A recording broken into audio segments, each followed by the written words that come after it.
मुख्यमंत्री का नाही राहणार? काय चुकीचा केलाय मी? बदल करा, आम्ही आमची नाराजी काढून टाकू. शब्द तुमच्या प्रश्नाला उत्तर, सगळ्या सोयऱ्यांची अंमलबजावणी करून टाका. आमची नाराजी मागे शब्द घेतो आम्ही, बघा घेतो का नाही. समाजाला मिळाल्यावर मोठेपणात काय हरकत आहे? नाही तर मग नाही, मग तुम्हीच घडून आणताय. आता तुम्ही सिद्धच केलं आडून. तुम्ही खरोखर येऊ द्यायला पाहिजे होतं आणि सागर बंगल्यावर स्वागत करू म्हणले तुम्ही करायला पाहिजे होतं.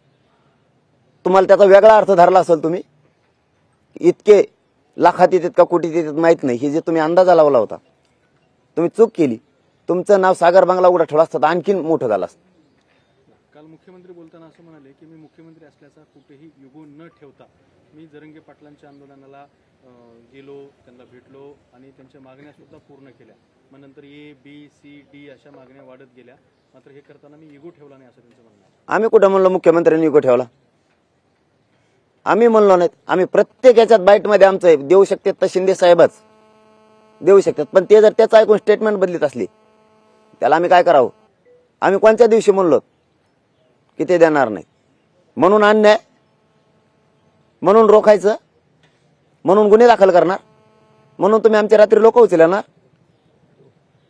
हे कुठे शिंदे साहेबाला शोभतंय? मग शिंदे साहेबांबद्दल कोणते बरं शब्द आहेत आणि फडणवीस साहेबाबद्दल तरी कोणते आहेत? पहिल्या वेळेस त्यांनी हल्ला केलता, त्याच्यानंतर आजपर्यंत आम्ही काय बोललो नाही. आता तुम्ही डावं टाकायला लागलात, आणखीन तरी बंद करा. तुम्ही आणखीन तरी डावं बंद करा.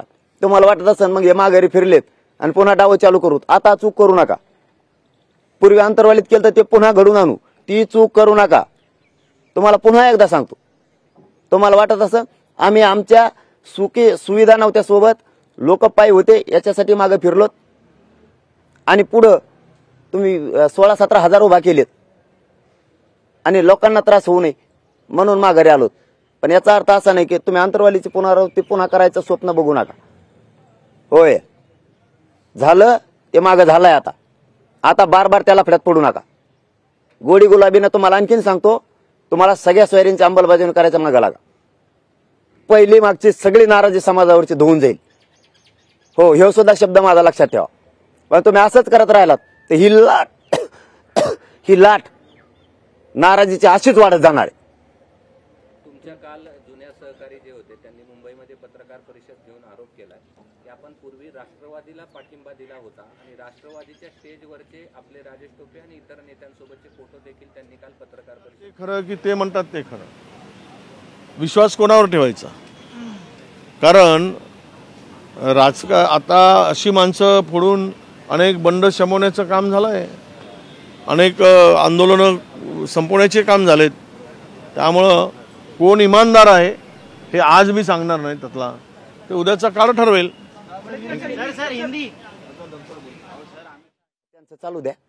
त्यांचं चालू द्या. आमचं फक्त यांना सांगणं आहे, तुम्ही हे डावं बंद करा. हे पोरं जमा करणं, यांना बोलायला लावणं. फडणवीस साहेब आणखीन तरी थांबवा. हो, तुम्ही आणखीन तरी शाने व्हा, थांबवा हे सगळं.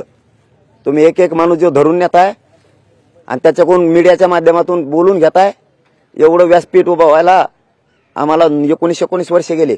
एका मिनिटात यांना एवढा उपलब्ध करून द्यायला लागलात तुम्ही चॅनलचे व्यासपीठ. सोपी गोष्ट नाही. तुम्ही आणखीन तरी शाने व्हा. आणखीन बी वेळ गेलेली नाही. जरी पोलिसाच्या हाताने थांबवलं असलं तरी तुमच्या डोक्यातला गैरसमज तुम्ही काढा. तुम्ही आणखीन तरी या लोकांचा वापर करू नका. याला धरून आण, त्याला मीडियात घ्यायला लाव, त्याला धरून आण, मीडियात बोलायला लाव. याने तुमचं राजकीय करिअर घडणार नाही. मराठ्यांची नाराजीची लाट अंगावर पुन्हा घेऊ नका. मी माझा तर 5 वाजता निर्णय घेणारच आहे आता आमरण उपोषणाचा. तुमच्या काही सहकार्याला रात्री ताब्यात घेण्यात आलेलं आहे. 4 सहकार्यांना जालना पोलिसांनी ताब्यात घेतलं. गृहमंत्री सोडतील ना, गृहमंत्री सोडतील. त्यांची काय तुमची भूमिका आहे त्यावर? सोडावंच लागल. काहीच केलं नाही कोणी. तुम्ही अन्याय नाही करू शकत मराठ्यांवरती, अजिबात नाही करू. तेच सांगितलं त्यांना. तुम्ही ह्या पत्रकार परिषदा राज्यात घ्यायला लावता, एक जमा करून हे बंद करा. हे अटक करायचे बंद करा. तुम्ही खोटे गुन्हे दाखल केलेत कालच्या याच्यात, तेही बंद करा आणि सगळ्या स्वारीचा मागा लागा. त्याच्यात काय